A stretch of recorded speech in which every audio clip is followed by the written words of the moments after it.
Hello everyone, welcome to Marco's BL Love. Please enjoy this video. Farron Galt sits across from me, with 30 years of lies on his face. I speak everyone aloud, the forged records, the stolen funds, the decades spent trapping a man who never knew the walls were there. The room goes still. Lord Cassian Ashvale stands at the window, not moving, not flinching, hearing the truth about his most trusted advisor for the very first time. I arrived here, nameless, written to disappear. Right now, I am the only thing standing between this villain and the truth he spent 10 years trying to bury. If you want to hear uncensored, too hot for YouTube stories, check out my Patreon in the description. Tell us where you are watching from, and subscribe. Let me start at the very beginning. My name, in my previous life, was Callum Ewan. 26 years old, a third-year graduate student in comparative literature, the kind of person who stayed up until 3 in the morning reading serialized web novels on his phone and crying into cold ramen. I had no remarkable talents. I was ordinary in every measurable way. But I had read thousands of novels, and I had opinions about all of them. The novel I loved most, and hated most, was called The Crimson Heir. It was a dark Omegaverse story set in a feudal fantasy world where bloodlines determined power and Omegas existed at the bottom of a rigid hierarchy. The protagonist of that novel was a young Omega lord named Soren, golden-haired and kind and hopelessly naive, who fell in love with the story's second male lead and eventually earned a beautiful, peaceful ending after 200 chapters of suffering. I was not Soren. When I opened my eyes inside the novel, I was in the body of a character named Elian Voss, a minor supporting character who appeared in exactly 3 chapters and then vanished from the story entirely. Elian was described in the original novel as the breeding Omega, a beautiful but nameless Omega from a lesser noble family, chosen by the villain's clan because of his rare bloodline compatibility, brought to the Ashvale estate to fulfill a single purpose: to carry an heir for Lord Cassian Ashvale, the story's primary antagonist. In the original novel, Elian had no dialogue. He had no inner thoughts. He was a plot device dressed in ceremonial white, and he disappeared from the narrative after his one scene. The author had not even given him a family name that was pronounced aloud. He was simply the Omega, the vessel, the beautiful, hollow thing that the villain used and forgot. And now, I was him. I sat up in the unfamiliar bed, heart hammering, hands pressing against the soft mattress as I took stock of my new reality. The room was enormous and cold, walls of pale stone draped in heavy tapestries, a single oil lamp burning low on a carved wooden table. My hands, when I looked at them, were slender and pale, the hands of someone younger than my previous body, no older than 20. My hair fell across my shoulders when I leaned forward, blonde, the pale gold of winter wheat, soft and straight, and nothing like the dark cropped hair I had worn in my previous life. I was Elian Voss. I was inside the Crimson Heir. And if the timeline matched the novel, the ceremony was tonight. I did the only rational thing a person could do when they find themselves transmigrated into the body of a doomed side character with no plot armor and no survival flag. I sat very still for a full minute and tried not to scream. Then I started thinking. I had read The Crimson Heir 4 times. I knew the world, its politics, its power structures, and most critically, I knew the villain. Lord Cassian Ashvale was not a simple antagonist. He was the kind of character the author had built with terrifying precision. A man who had been shaped by betrayal so deep it had calcified into cruelty, who used coldness as armor and dominance as language, who never once in 200 chapters allowed himself to be seen wanting anything he had not already calculated he could afford to want. The fandom had adored him. There were entire essay threads about whether he was redeemable, whether, beneath the ice, there was something that had once been capable of warmth. I had written one of those essays myself, in my previous life, while eating ramen, at 2 in the morning, and now I was the Omega he was going to claim tonight, and none of my literary analysis was going to save me unless I found a way to use it. The door opened without a knock. A woman entered, middle-aged, hair pulled severely back, wearing the gray uniform of the estate's household staff. She carried a folded garment over her arms and did not look at my face when she spoke. "Honored guest," she said flatly. "The preparation will begin within the hour. Please rise and allow me to assist you." I rose. My legs were steadier than I expected. The body I now inhabited was apparently accustomed to composure under pressure, or perhaps it had simply been trained not to show distress. Minor noble omegas in this world learned early that their feelings were inconvenient to the people who held power over them. She dressed me efficiently and without warmth, layering white ceremonial robes over a thin undergarment, fastening silver clasps at my throat and wrists. The fabric was finer than anything I had worn in my previous life. In different circumstances, I might have appreciated it. She combed my blonde hair and left it loose, which I understood from the novel's world-building to be a deliberate signal. Unbound hair on a ceremony night meant an omega presented for claiming. It was a humiliation dressed as tradition. When she finished, she left without another word. I stood alone in the lamplight and looked at my reflection in the polished bronze mirror on the wall. The face that looked back at me was genuinely, devastatingly beautiful. High cheekbones, a soft jaw, large, pale eyes the color of winter sky, lips slightly parted with anxiety. Elian Voss had been written as beautiful because the villain's clan required a physically acceptable breeding partner, but the author had never described what that beauty actually felt like from the inside. Now I knew. It felt like a target painted on skin you could not remove. I needed a plan. I had very little time and very limited resources, but I had one thing that no original Elian had possessed. I knew everything that was supposed to happen. I knew who the real villain of this world was, and it was not simply Cassian. I knew who was manipulating events from the shadows. I knew which characters were secretly carrying wounds that made them dangerous, which alliances were hollow, and most critically, I knew the one piece of information that the protagonist Soren would not discover until chapter 147. The Ashvale bloodline did not actually require a formal claiming ceremony to produce an heir. That was a lie constructed by the Ashvale clan's court advisor, a man named Farron Galt, who had his own reasons for ensuring that Cassian was tied to an Omega quickly and on Galt's timeline. In the original novel, Galt's conspiracy was eventually exposed, but not before it had already destroyed multiple lives and set the story's entire tragic arc in motion. If I could expose Galt's lie before the ceremony happened, I could potentially stop the chain of events before it began. But to expose Galt, I needed evidence. And to get evidence, I needed to survive long enough to look for it. And to survive the night, I needed to somehow navigate whatever was about to happen with Lord Cassian Ashvale without the original Elian's complete passivity and without tipping off Galt that anything had changed. I pressed my hands flat against the sides of my robes and breathed. The door opened again. This time, it was not a servant. Lord Cassian Ashvale was taller than the novel had made him sound. He had to lower his head slightly to clear the doorway, and when he straightened, the full weight of his presence hit me like cold air through a broken window.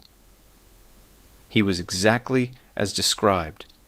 Black hair worn loose to the collar, features carved into a beauty so severe it barely looked warm enough to be called human. Silver-gray eyes that moved across the room, with the calm of someone who had never in their life been surprised by anything they found in it. Until they found me. He paused, just one beat, barely perceptible. His gaze swept from my unbound hair to my face, and then held there a fraction longer than calculation would require. Something crossed his expression. So fast I would have missed it if I had not been watching for it, if I had not spent considerable literary time analyzing exactly how this character revealed himself in unguarded moments. It was not lust. It was something quieter and more dangerous than that. It was the expression of a man who had prepared himself to find an object and instead found a person. I filed that away carefully. He entered the room and closed the door behind him. The lamp on the table made the shadows stretch. He stopped several paces from me and spoke.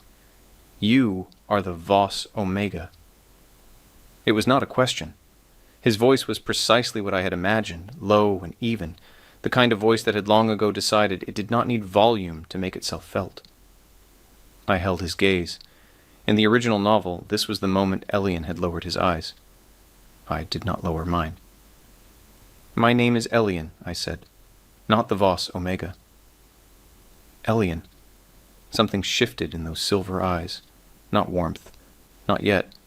More like the narrowing attention of someone who had just heard an unexpected note in a familiar piece of music.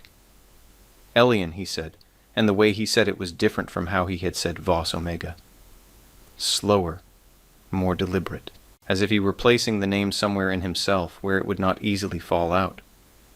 He moved to the table and poured water into a small cup from a ceramic pitcher, which struck me, because in the novel this scene had no such detail. But then, the novel had not been written from Elian's perspective. These details had always existed. Elian had simply never been given the narrative space to notice them. Cassian Ashvale, alone in a room before a claiming ceremony he had been told was necessary and unavoidable, poured a cup of water with his own hands instead of calling a servant. That told me something. He set the cup on the table near me, a gesture that could be read as courtesy or as the mechanical habit of a man who had learned to perform the forms of consideration without necessarily feeling them. I decided not to decide which it was yet.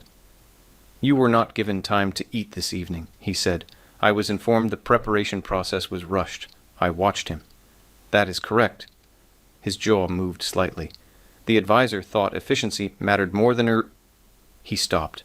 He had been about to say more than your comfort, and something in him had prevented it. I noted that too. "It does not matter," I said carefully. "I want to speak with you before this evening proceeds any further. There are things I believe you should know." His gaze sharpened. "You have been in this estate for less than half a day. What could you possibly believe you know that I do not?" "I know that Farron Galt lied to you." The silence that followed was the kind that had weight to it. Cassian Ashvale did not move. He did not speak. His face did not change in any dramatic way. There was no flinch, no surprise that announced itself. But the quality of his stillness altered in a way that told me the name had landed exactly where I had needed it to land. "You know Galt," he said at last. His voice had dropped slightly. "I know enough," I replied. "And I know that what he told your clan about the necessity of tonight's ceremony was built on a fabrication designed to serve his own interests, not your bloodlines.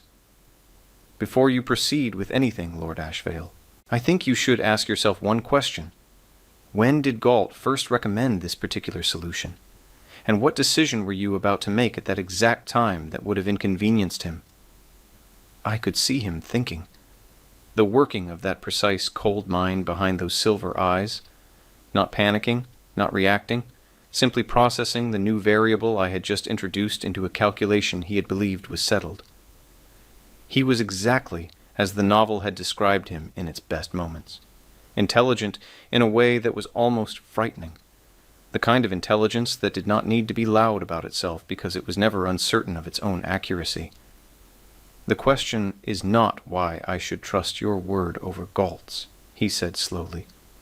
"No," I agreed. "The question is why Galt was so certain you would never ask." Another silence. Then, with a deliberateness that told me he was choosing every word, he said, "Explain what you mean." And so I began to talk. I did not tell him I was a transmigrator. I was not entirely without strategic common sense. Instead, I told him a careful, plausible version of the truth, that my family had caught wind of whispers within certain political circles about Galt's maneuvering, that before I was sent to the Ashvale estate, my eldest uncle had pressed certain details into my hands and made me memorize them, not to derail the ceremony, but to ensure that if anything felt wrong to me, I would have the means to speak up. I told him that what I knew was not proof, not yet, but that it was specific enough to be worth investigating before he did something irreversible. Cassian listened to all of it without interrupting. He stood in the lamplight with his arms loose at his sides and his eyes on my face, and when I finished, he was quiet for a long moment. Then he said, "Why are you telling me this?" It was not quite a question. more of a challenge, an invitation to reveal my real motive. I met his eyes. Because in the world I grew up in, I said, a person does not become a vessel for someone else's politics without at least trying to be something more first, even if trying fails, even if no one helps me. I would rather have said this and been dismissed than have stayed silent and spent the rest of my life knowing I could have spoken. Something happened in his face, something small and barely visible, the way a single thread will move in a tapestry when a draft enters a room and disturbs nothing else. He looked at me with those silver eyes in the lamplight, and for a moment he looked almost startled, though not by information, by something else, something he was not going to name out loud. He turned away, walked to the window. The night outside was cold and black and starless. "The ceremony will be postponed," he said quietly. "I will look into what you have told me." I exhaled, just barely, so he would not hear it. "You will remain in this wing of the estate as my guest," he continued, "not a prisoner, but I will ask that you not leave without escort until I have verified your claims. Do you find those terms acceptable?" "I find them significantly more acceptable than the alternative," I said. The edge of his mouth moved. It was not quite a smile, but in the novel, Cassian Ashvale smiled exactly 4 times across 200 chapters, and each one had felt like a seismic event. Whatever this was, it was smaller than a smile. It was the precursor to the possibility of a smile, which in this man's economy of expression was still remarkable. He left. The door closed softly behind him. I sat down on the edge of the bed because my knees had finally decided to inform me that they had been afraid this entire time, and they would very much like a moment of acknowledgement for holding themselves together. I pressed my hands to my face and breathed. I had bought myself time. Not safety, not freedom, not a resolved plot, just time. But time was everything. Time was the only resource that mattered in a story, because stories changed in the spaces between the expected moments. They changed in the pauses, in the nights when things almost happened and then didn't, in the quiet rooms where 2 people talked instead of enacting what they had been told was inevitable. I knew this world. I knew its architecture of tragedy, and the exact pressure points where that architecture could crack. What I did not know was whether I had the courage and the intelligence to do what needed to be done across all the chapters still ahead of me, in a body that was not mine, in a story that had been written to end badly for the character I was now living inside. But I had stopped the first domino from falling, and that was something. Outside the window, the Ashvale estate was vast and dark and silent. Somewhere in that darkness, Ferron Galt was presumably satisfied, believing everything had proceeded as designed. He did not know yet that the Omega he had dismissed as a wordless plot device had spent his previous life reading stories and learning exactly how villains constructed their traps and exactly where those traps had seams. I lay back against the cold pillow and stared at the ceiling. My blonde hair spread around me like something from a painting I would never have hung in my previous apartment. My heart was still beating too fast. The lamp burned low. Tomorrow, I would need to start working. Galt was not a patient man, and once he realized the ceremony had been postponed, he would move to reassert control. The novel had given me his playbook, the allies he trusted, the pressure he applied, the way he manipulated information within the estate. I had the outline. What I needed now was the operational knowledge that only living inside this world could give me. I closed my eyes and thought about Lord Cassian Ashvale standing at the window with his back to me, the line of his shoulders in the lamplight, the single, involuntary moment of something crossing his face when I had told him he had been lied to by someone he trusted. In the novel, no one had ever spoken to Cassian Ashvale as if his feelings were something that required protection. They spoke to his power, to his bloodline, to his strategic value. They did not speak to him the way I had just spoken to him, as though he were a person inside the villain, a person who deserved to know the truth. The original story had written him into a monster because nobody ever tried to reach him before the damage was irreversible. I had read that novel 4 times. I had written essays about what could have been different. and now I was inside the pages, in the body of the character who had been given no lines and no inner life and no chance to matter. I was going to matter. The lamp guttered once, shadows leaping across the stone walls, then steadied. Morning was coming, and with it everything this world was going to throw at me. I had a villain to save, and in saving him, I was going to save myself.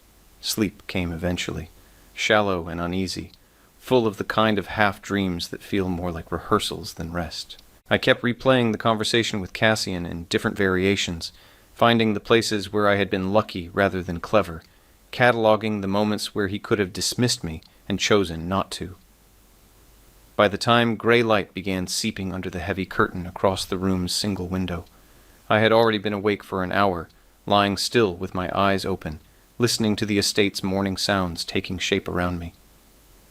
The Ashvale estate in the novel was described primarily through Soren's eyes, which meant it was filtered through the protagonist's particular anxieties and aesthetic sensibilities. Soren had found it oppressive and cold, a place built to demonstrate power rather than to sustain life. But Soren had been brought here under very different circumstances, as a reluctant political visitor in the story's 42nd chapter, not as someone who had spent the night in one of its guest rooms with the lamplight and the quiet and the low sound of the wind moving through stone corridors. What I was noticing, lying in the dark before the household fully woke, was that the estate was not unkind in its physical details. The mattress was good, the blankets were thick, the pillow did not smell of damp. Someone in this household cared about the material comfort of the people who slept here, and that small observation disagreed with the gothic bleakness Soren had projected onto the place. It was something to hold on to. A story told from one character's perspective is always incomplete. I, of all people, should have known that.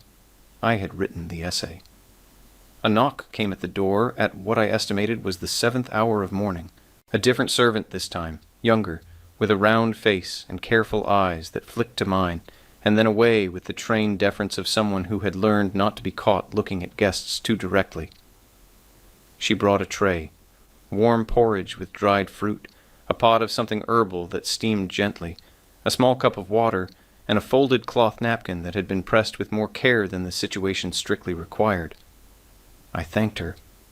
She looked briefly startled, then composed herself and nodded and left.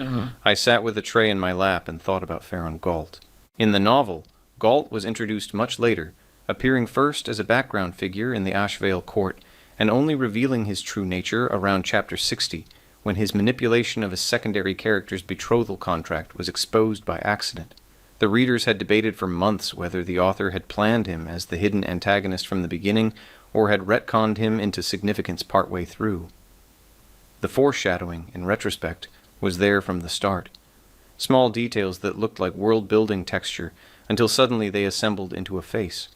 What I knew about Galt from the complete text was this: he was not cruel the way Cassian was written as cruel, by which I mean he was not cold and direct and willing to look at the damage he caused. Galt was the other kind, the kind that smiled warmly and spoke about duty and legacy and the weight of difficult decisions, the kind that always had a reasonable explanation and always made sure someone else's hands were the ones that appeared dirty. He had cultivated Cassian's trust over a decade by being indispensable, managing the clan's political relationships, identifying threats before they materialized, presenting himself as the most loyal and clear-eyed of advisors. He had also, across those 10 years, systematically isolated Cassian from anyone who might have offered an independent perspective, not overtly, never overtly. Through small, elegant maneuvers, a friendship discouraged here, a correspondence unreturned there, a series of accumulated suggestions that each made individual sense, but collectively constructed a lord who trusted almost no one, and therefore could not easily be given contradictory information by anyone except Galt. That was the trap I had walked into, without choosing to. The Vos Omega had no allies in this estate, no established relationships, no credibility with the household staff or Cassian's subordinates.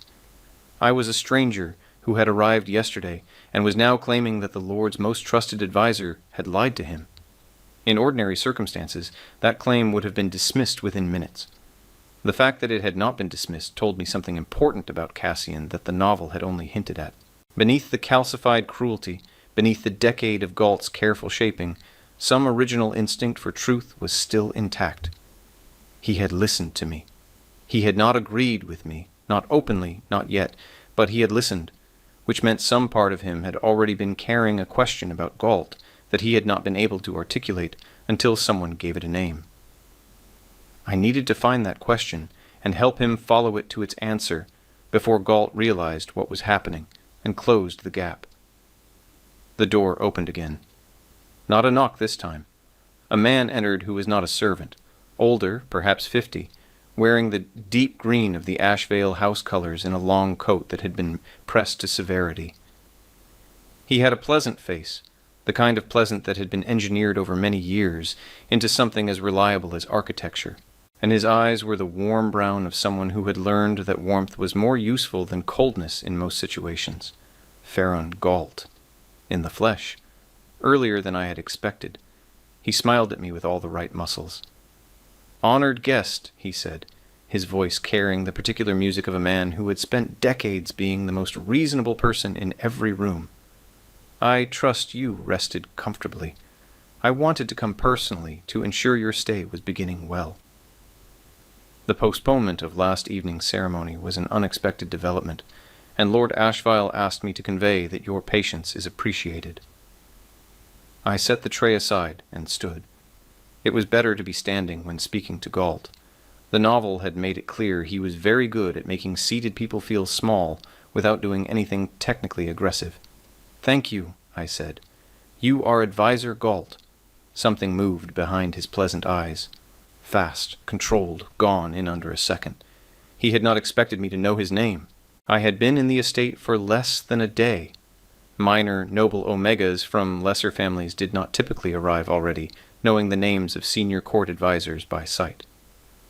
"I am," he confirmed, the smile holding. "Though I am surprised you recognize me. We have not been introduced." "I have been curious about the Ashvale estate for some time," I said carefully. "When one is invited to a place of such significance, it seems wise to learn what one can beforehand. I meant no presumption." "Of course not." His voice was still warm, still smooth, but I could feel him recalibrating. He was good. He was very good. The recalibration was happening faster than I might have liked. "Not for a man of your intelligence." "Tell me," he continued, gesturing toward the chair with an open hand, the gesture of a man who had never grabbed anything clumsily in his life. "How are you finding the estate? Has there been anything you have needed that the staff has not provided?" He sat down without being invited to, placing himself between me and the door. It was done so naturally it could have been coincidence. It was not coincidence. "Everything has been very comfortable," I said, remaining standing. "Though I confess I was hoping to walk in the East Garden this morning. I understand it is quite beautiful." I looked at him with the careful directness of someone asking permission, which was a different and more subtle gesture than looking away would have been. I was signaling that I understood he held authority here, which was true, and that I was not attempting to conceal myself from him, which was the particular kind of transparency that made a dangerous person feel secure. He studied me for a moment. Then the smile widened by precisely the degree that indicated gracious permission being granted. "Of course.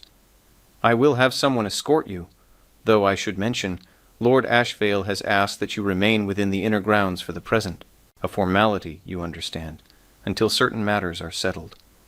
"Naturally," I agreed. I would not want to cause any inconvenience. He rose then, the visit short enough to seem considerate, long enough to have established what he had come to establish. He had wanted to see me. He had wanted to take the measure of whatever variable had disrupted his plan last night, and he had wanted me to know, without being told directly, that the estate's geography was his to map and mine to navigate only with his consent. What he had not counted on was the fact that I had read the complete map of him before I arrived. He left. I breathed. I counted to 30, then crossed to the window and pulled the curtain aside. The east garden was visible from here. Paths of pale stone between winter hedges, a bare tree at the center with branches like dark script against the white sky. And along the far wall, where the hedge met the stone boundary, I could see the small door that the novel had mentioned in passing in Chapter 62, the door that the household staff used for bringing in deliveries from the outer market, which Galt had never bothered to monitor because he had dismissed it as beneath strategic significance. In the novel, a minor character had used that door to pass a message to Soren. I had registered it as a world-building detail at the time. I was now registering it as a potential lifeline. I needed to find the people in this estate who Galt had not yet successfully turned into his instruments. The novel had given me several candidates, a steward named Rowe, who was fiercely loyal to the Ashvale bloodline, rather than to Galt specifically, a young guard lieutenant named Petra, who had been quietly passed over for a promotion that Galt had engineered toward a more pliable candidate, and most importantly, a household physician named Aldrich, who had served the Ashvale clan for 30 years, and who had on 2 separate occasions in the novel's background events refused to falsify medical records that Galt had requested be adjusted. Aldrich was the one I needed to find. Because Aldrich, if I could reach him and if I could frame my conversation correctly, was the person most likely to know whether the bloodline compatibility requirements Galt had cited for the ceremony were genuinely medical fact or constructed mythology. And if Aldrich could confirm what I already knew from having read the complete text, that the compatibility requirements Galt had described had no basis in actual Ashvale medical tradition and had been fabricated wholesale less than 2 years ago, then I would have something considerably more powerful than my own testimony. I would have a witness. 3 days passed inside the Ashvale estate before anything broke open. 3 days of careful performance, morning walks in the east garden with my assigned escort, quiet evenings in my room with a borrowed stack of estate records I had requested under the guise of intellectual curiosity, and meals brought on trays by the young round-faced servant whose name, I had learned by the second morning, was Bren. Bren was 17 and had been in the estate service for 4 years, and had the particular quality of someone who watched everything and said very little, which in my previous life I had always found to be one of the more trustworthy personality configurations a person could have. Bren also, as I discovered on the afternoon of the second day, was the younger sibling of the guard lieutenant Petra, the one Galt had passed over for promotion. I filed that information in the place in my mind where useful structural connections lived. I had not seen Cassian since the night of my arrival. This was not surprising. In the novel, Cassian operated in the estate's upper wing where the clan's administrative and strategic business was conducted, and ordinary guests had no casual access to that part of the building.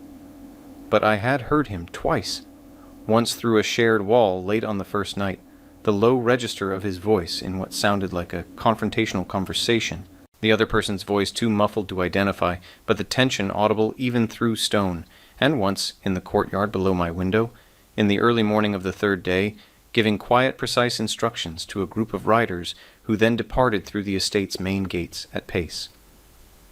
He was investigating. I could feel it in the altered quality of the estate's atmosphere the way you feel a change in pressure before weather arrives. Galt's usual smooth efficiency had developed a faint edge to it. He was still performing warmth and control, but there was something underneath that performance now that had not been there before. A slightly faster recalibration when he encountered something unexpected, a fraction more care taken with where he positioned himself in rooms, the very specific tension of a man who has spent years constructing a controlled environment and has recently felt it move in a direction he did not authorize. He visited me again on the second afternoon, brief and pleasant, bringing a small arrangement of winter flowers from the garden that he presented as a gesture of hospitality. The flowers were white. In the Ashvale estate's symbolic language, which I knew from the novel's world-building chapters that most readers had skimmed, white winter flowers given indoors meant observation rather than welcome. It was the estate's old court language, archaic enough that most people no longer read it consciously. Galt was old enough to know it. He was telling me, with impeccable plausible deniability, that I was being watched. I thanked him for the flowers and set them in the ceramic vase on my table with every appearance of genuine pleasure. That evening I sent a short message through Bren to Aldrich. 3 words, no elaboration. I am ready. Aldrich's response came back before the lamp had burned down an inch. Tonight, after the 3rd bell. At the 3rd bell, when the estate had settled into the particular quality of stillness that a large household achieves in the small hours, I moved. The corridor outside my room was guarded, but the guard on the night rotation was not one of Galt's preferred people. I had observed the rotation carefully and timed this accordingly. The guard on 3rd bell duty was a heavy-set older man named Corvin who was, based on 3 days of careful observation, primarily interested in remaining stationary and warm. He was positioned at the corridor's end rather than immediately outside my door, which meant the first 20 feet of my movement were unobserved. Aldrich had sent with Bren a rough sketch of the medical workroom's location, and the route from my room to it passed through a service corridor that the household staff used for morning linen deliveries, and that was unguarded at this hour. I moved through the dark estate with my heart doing things that a person of previously ordinary literary graduate circumstances was not fully prepared for, and found Aldrich's workroom exactly where his sketch had indicated, a low door at the end of the service corridor, with a thin line of lamplight under it. Inside, the room smelled of dried herbs and beeswax, and the particular clean mineral smell of the stone buildings in this part of the world. Aldrich was seated at a work table, with 2 oil lamps burning and a spread of documents before him, and he was not alone. Beside him, standing with his arms crossed and his black hair loose, and a look on his face that suggested he had not slept meaningfully in 3 days, was Lord Cassian Ashvale. I stopped in the doorway. Cassian looked at me without moving. His silver eyes in the lamplight were doing the thing they had done on the first night, that particular quality of attention that was neither warm nor cold, but simply absolute, the look of someone who had decided to see clearly and was doing exactly that. "I thought you might appear," he said. His voice was quieter than it had been in the ceremony room. Less performed. "You sent word to Aldrich." "I confirmed that you were already here first," Aldrich said, a little apologetically, glancing at me. I thought it better not to divide this meeting across 2 separate conversations. I stepped fully into the room and closed the door behind me. Across the table, the documents Aldrich had spread out were dense with the particular handwriting of official medical records, formal, precise, and in several places visibly different from the surrounding text in a way that suggested additions made after the original composition. The ink was a marginally different shade. The pressure of the pen strokes was lighter. Someone who knew what to look for could see exactly where the original record ended and the fabrication began. I looked at the documents and then at Cassian. "Has he shown you?" He nodded once. "The additions were made during a period when I was managing the northern border disputes," he said. "I was away from the estate for nearly 4 months." He paused. "Aldrich tells me he was asked to make similar adjustments to other records during that time, and declined." I looked at Aldrich. "You refused twice." "3 times, Aldrich said quietly. "The 3rd time I received a different kind of persuasion." He touched the edge of his collar, a small gesture that indicated something underneath it. I did not ask him to show me. I understood. So did Cassian, from the way his jaw tightened. "This is not the complete picture," I said carefully, because I needed to move us forward rather than letting the room stay with Aldrich's quiet disclosure, which was the kind of pain that, lingered over too long, could harden into paralysis rather than action. The records are one piece. But Galt's purpose in fabricating the ceremony requirement was not simply to bind you to an omega. It was to prevent you from doing something specific, something you were about to do before the ceremony was proposed. Cassian was very still. "What do you mean?" I asked him the question I had been preparing since the first night. "When did Galt first recommend this arrangement? What was on your council's agenda at the time?" The stillness stretched. Then, slowly, something moved behind his eyes. The movement of a mind that had been carrying a compartmentalized weight, and was now being asked to open the compartment and look directly at what was inside. "I was considering dismissing him," Cassian said at last. The words came out low and controlled and very careful, the tone of someone saying something they have not said aloud before. There were irregularities in the northern supply contracts that traced back to his oversight. I had not yet confirmed the scope, but I had started asking questions. Within 2 weeks of those questions beginning, he came to me with the bloodline research and the recommendation for the ceremony. I was told it was urgent. He indicated that delaying it past the current season would have consequences for the clan's succession stability. I had other things demanding my attention. He stopped. His jaw moved. I accepted the urgency without examining it properly. The last sentence cost him something. I could hear it. He was not a man who admitted to having been deceived easily. He was also not a man who would permit himself the comfort of pretending otherwise once he had seen the evidence. That was the thing the fandom had argued about across those essay threads and comment sections and late-night discussions.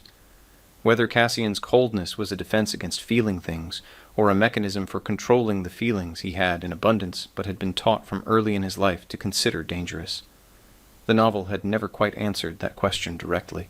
But standing in Aldrich's lamplight, watching him absorb the proof that someone he had trusted for a decade had manufactured a crisis to interrupt a legitimate inquiry, I thought the answer was becoming clearer. He felt everything. He had simply become very practiced at preventing that fact from being visible. "The supply contracts," I said. "The irregularities you found. Do you know where they led?" He looked at me. His expression was the particular careful blank of someone deciding in real time how much to say. Then, apparently making a decision, he said, "The funds were being redirected." The destination was not clear when I first identified the discrepancy, but I had a general direction that would have been significantly harder to investigate if you were simultaneously managing a clan succession ceremony and its political implications. I said, "Correct. And now Galt knows you are asking questions again." The brief silence confirmed it. "This is when things become dangerous," I said. "Not because Galt is going to do something dramatic. He is not that kind of threat. He is the kind that operates through redirection and delay and the careful application of doubt to anyone who might support you. He is going to make this look like a misunderstanding. He is going to suggest that the medical records were adjusted in good faith based on research that has since been superseded. He is going to express gentle concern about whether the strain of your recent workload has led you to reach certain conclusions without sufficient evidence. And he is going to do all of that while simultaneously working to discredit anything Aldrich or I might say." Cassian studied me for a long moment. His expression was unreadable in the way that was becoming familiar. Not blankness, but the surface of something deep that was moving steadily underneath. "You speak about him as though you have been watching him for years," he said finally. "Not as though you arrived here 3 days ago." I held his gaze. "I have been studying people like him for most of my life," I said. "Not him specifically, but the pattern. The way certain kinds of intelligence use trust as a structural material, how they build it over years and then use the weight of it to prevent the very scrutiny that would expose them. Your trust in Galt is not a weakness. It is something he deliberately constructed and then exploited. That is a different thing entirely." Something crossed his face again, that brief, involuntary movement, the thread in the tapestry that only shifted when no one was supposed to be watching closely enough to see it. Then it was gone, replaced by the cool precision that was his public face. "What would you recommend?" he said. I had been thinking about this for 3 days. Galt's strength was that he had always been the person who knew the most about what was happening in the estate. His information network inside the household was extensive. If Cassian moved against him directly and too quickly, Galt would see it coming and use the preparation time to construct a counter-narrative. The concerned advisor watching his lord make erratic accusations, the loyal servant of 20 years being falsely targeted during a moment of political stress. The novel had shown how effectively he had deployed exactly that counter-narrative against 2 other characters who had tried to expose him. The answer was not to move against Galt directly. The answer was to remove the ground beneath him. "The supply contracts," I said. "Where does the redirected funding terminate? Even a general direction was something. If there is a recipient, there is a relationship. And if there is a relationship, there is something Galt needs to protect.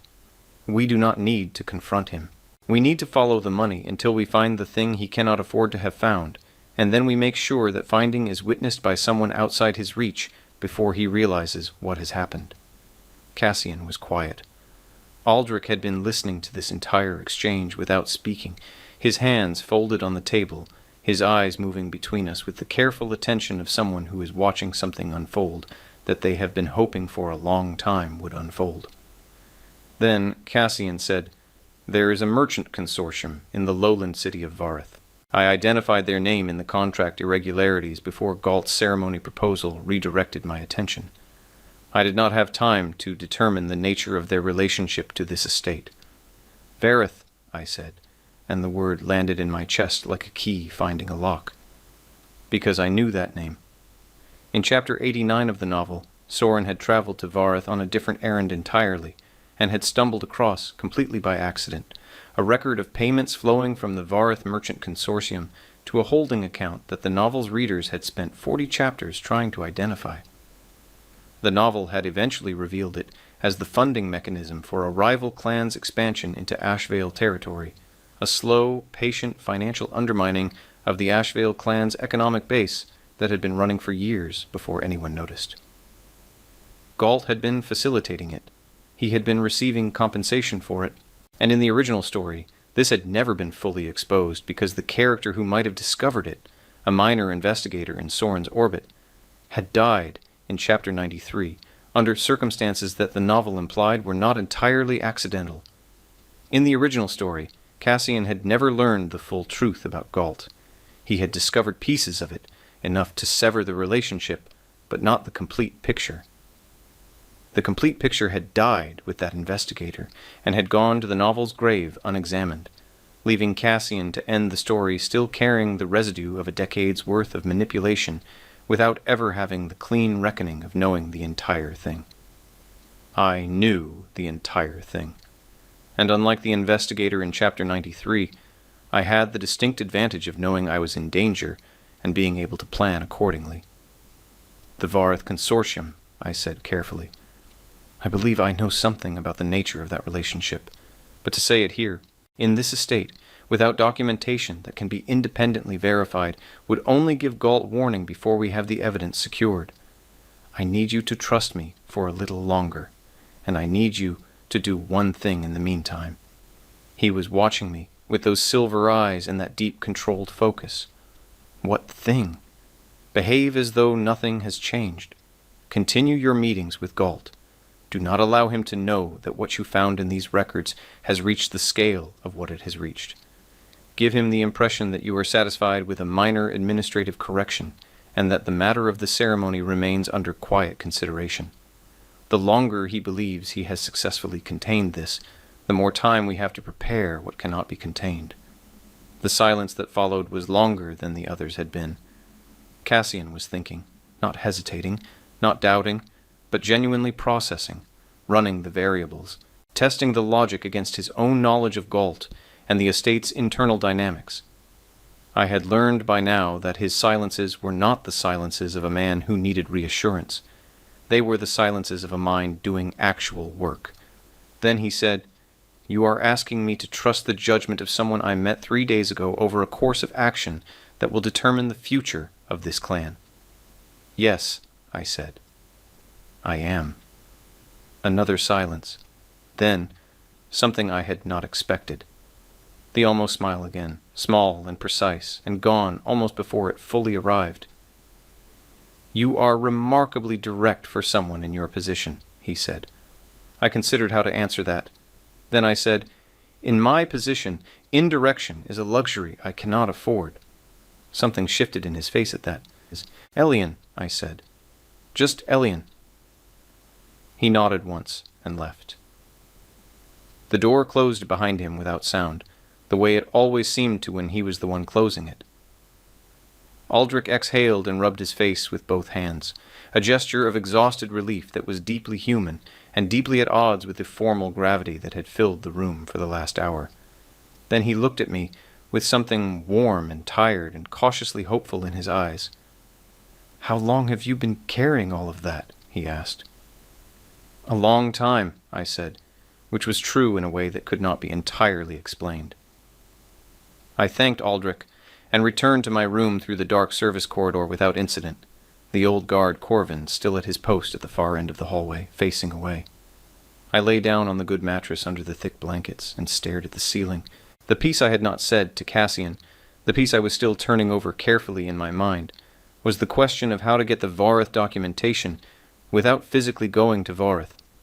In the original novel, this had required a journey of several days each way. But I was not the investigator from Chapter 93. I had a different resource that character had not possessed. I knew exactly which records in Vareth's merchant registry to look for, what specific transaction dates to request, and which clerk in the city's public records office the novel had identified as honest and incorruptible.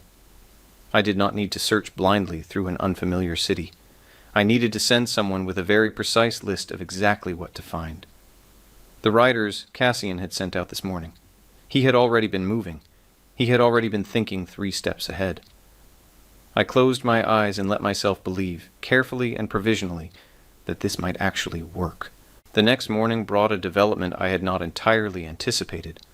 Galt came to my room at the morning hour with 2 members of the estate's inner council behind him, wearing the expression of a man performing deeply regretful concern, and told me that certain questions had been raised regarding the circumstances of my placement at the Ashvale estate. Specifically, whether my family's representation of my bloodline compatibility had been entirely accurate, and whether it might be appropriate to conduct a formal re-evaluation before any further decisions were made regarding the ceremony.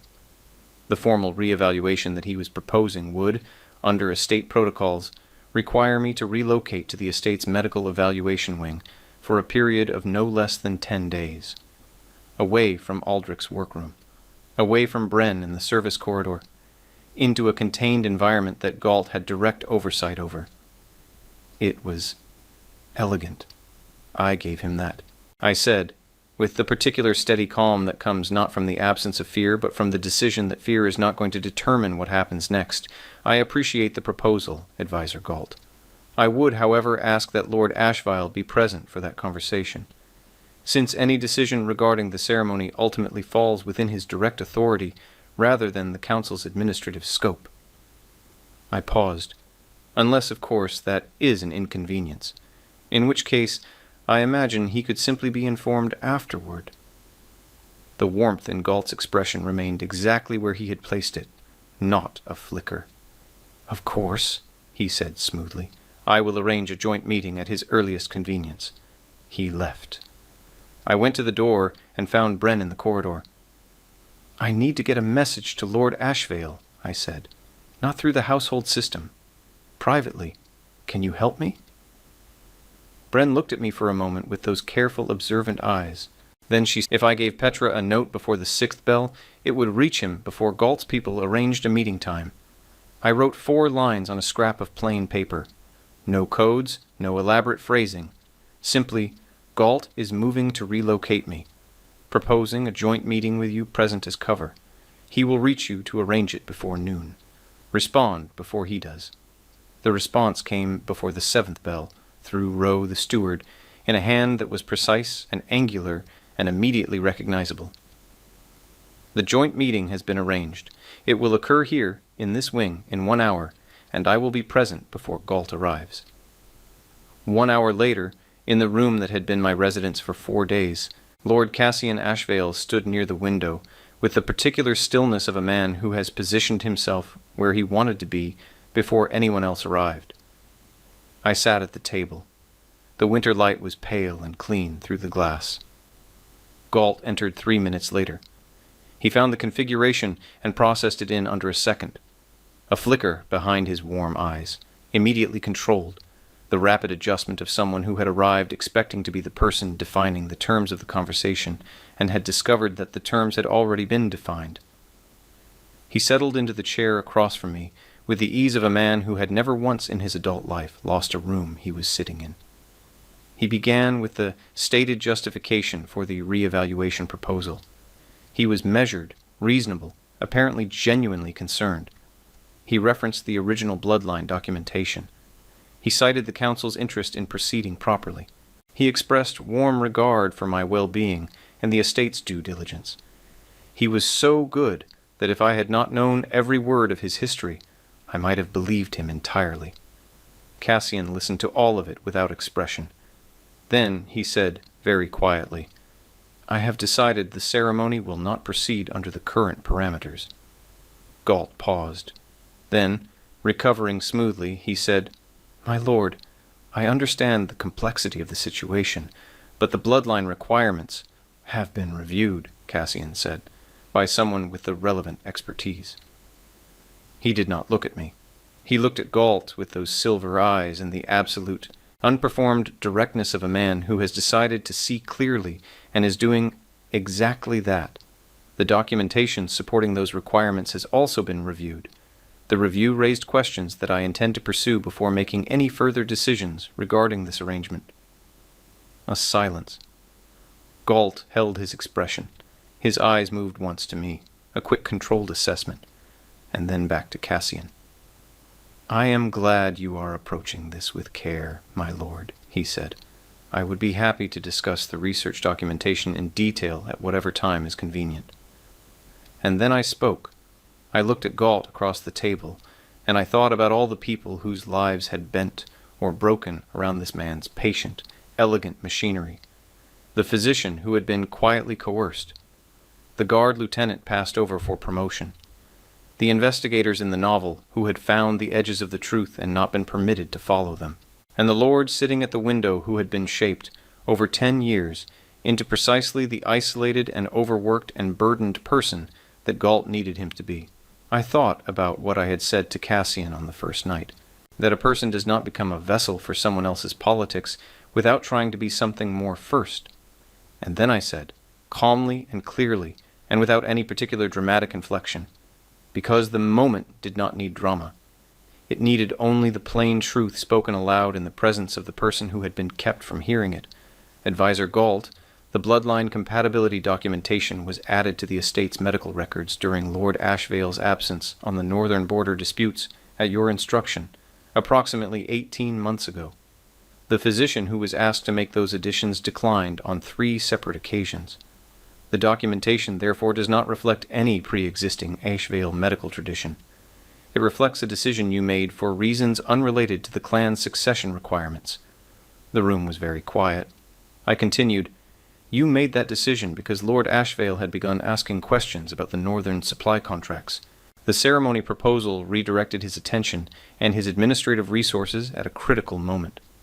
The supply contracts trace to a merchant consortium in the city of Vareth that has a financial relationship with a party whose interests are materially opposed to the Ashvale clans.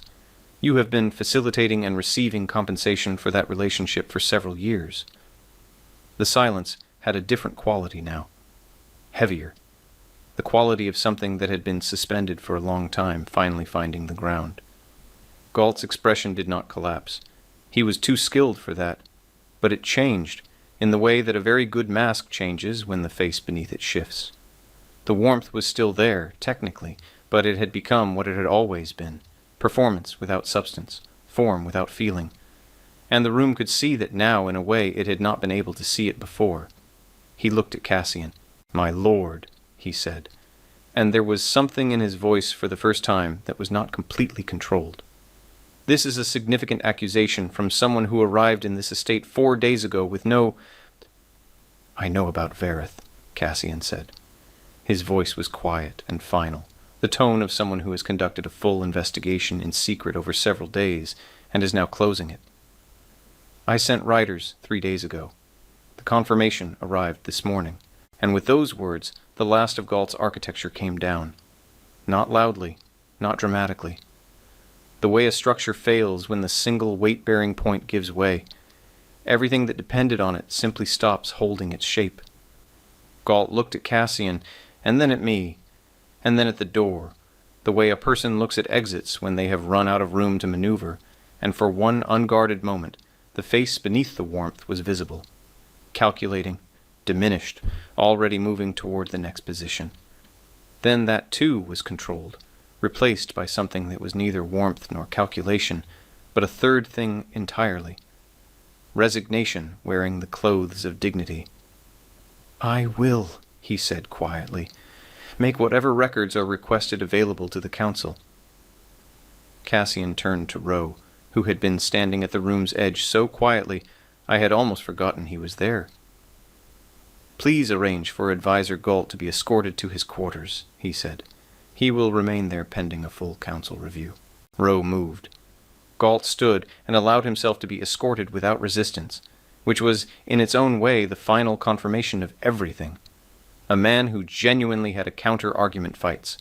A man who knows the evidence is complete does not. The door closed behind them. The room was quiet and still and full of winter light. I let out a breath that I had been holding for what felt like several days. Cassian did not move from the window for a long moment.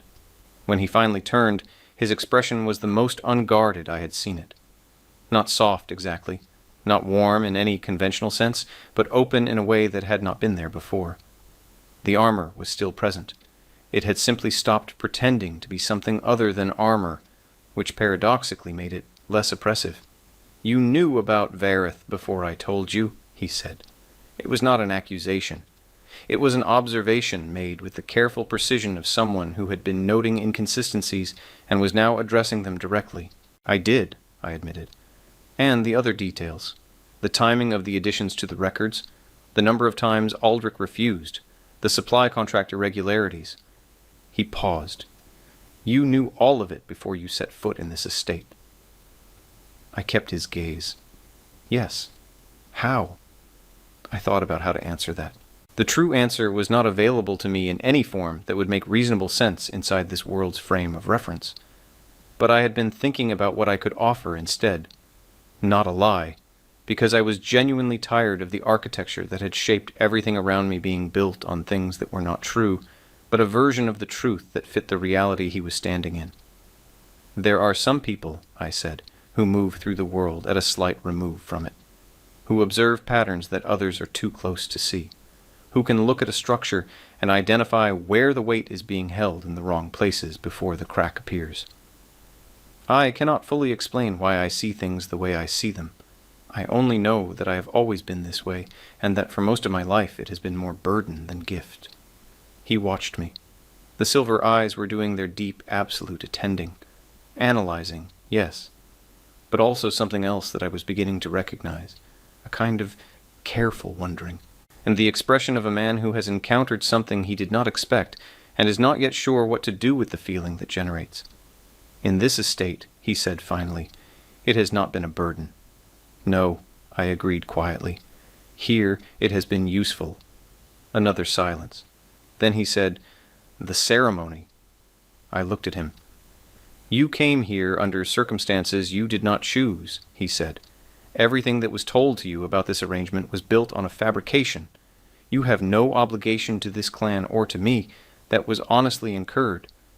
I want you to understand that. He was giving me the option to leave. Clearly and without condition. He was also, and this was the piece that the original novel had never given him the opportunity to demonstrate, being scrupulously honest about the terms of a situation, even when the honest terms were disadvantageous to himself. This was the person underneath the villain. This was what no one had reached. "I know," I said. "I appreciate that you are saying it plainly." He nodded. Then, after a beat, he said, "And if you chose to remain, not under the previous terms, not as a vessel for anyone's political purposes, but as—" He paused, and for a moment something visible moved behind his carefully composed face. Not the brief, involuntary thread in the tapestry shift I had been cataloging, but something larger, more deliberate, like a door opening rather than a draft moving through a crack. As a person who sees what others miss, who speaks plainly, who might be willing to stay in a place that has not earned that yet but intends to. The room was very still. I thought about my previous life, about ordinary days and ordinary work, and the particular quality of loneliness that comes from being someone who sees the patterns and stories and cannot do anything about them. I thought about cold ramen and a phone screen and 200 chapters of a tragedy I had grieved as though it were real. It had been real, It was real. I was standing inside it, and the man at the window, with his black hair and his silver eyes and his careful, deliberate opening of a door, was not a villain. He was a person who had been shaped into the appearance of one by 10 years of patient, elegant, calculating hands, and who had never once, across all of that shaping, entirely lost the thing inside him that recognized the truth when someone spoke it plainly enough. "I would like to stay," I said. Something settled in his expression. Not a smile, not yet, but the stillness of a man who has received an answer he did not let himself expect and is now quietly, carefully allowing himself to believe it. He moved away from the window, crossing the room slowly, and stopped close enough that I could see the precise quality of his expression in the winter light, the layer of habitual control, and beneath it, reaching through it, something that had been waiting a long time to be allowed to exist. His hand moved, carefully, and came to rest beside mine on the table, not touching, present, an offer rather than a claim. I turned my hand palm up, a small motion, an open question, his fingers folded over mine. Outside, the winter estate was cold and vast and full of things that still needed to be resolved. The council review, the Vareth documentation, the long process of understanding the full shape of the damage Galt had done and beginning the slower work of repair. None of that had gone away. None of it was simple. There would be difficult days ahead and political battles still to fight, and a clan that would need time to trust a stranger who had arrived as a vessel and stayed as something else entirely. But in the room where the lamp had burned low on the first night, and a transmigrated literary graduate had decided that silence was a luxury he could not afford, 2 people sat in the winter light with their hands together, and the bare tree in the east garden stood dark against the pale sky, with its branches reaching in every direction. At once, and slowly, incrementally, the way all things that are worth anything begin, the cold started to lift. In my previous life, I had read this story 4 times. I had written the essay about whether Cassian Ashvale could have been saved if anyone had tried. I had grieved the version of this world that had failed to give him the truth before it was too late, and I had argued with strangers on the internet at 2 a.m. about whether the ending could have been different. Now I was inside the pages, in the body of a character who had been given no lines and no inner life and no chance to matter, holding the hand of the man I had once only analyzed from a distance, and the ending was not written yet. It was hours to write. And for the first time in 2 lives, I was exactly where I needed to be.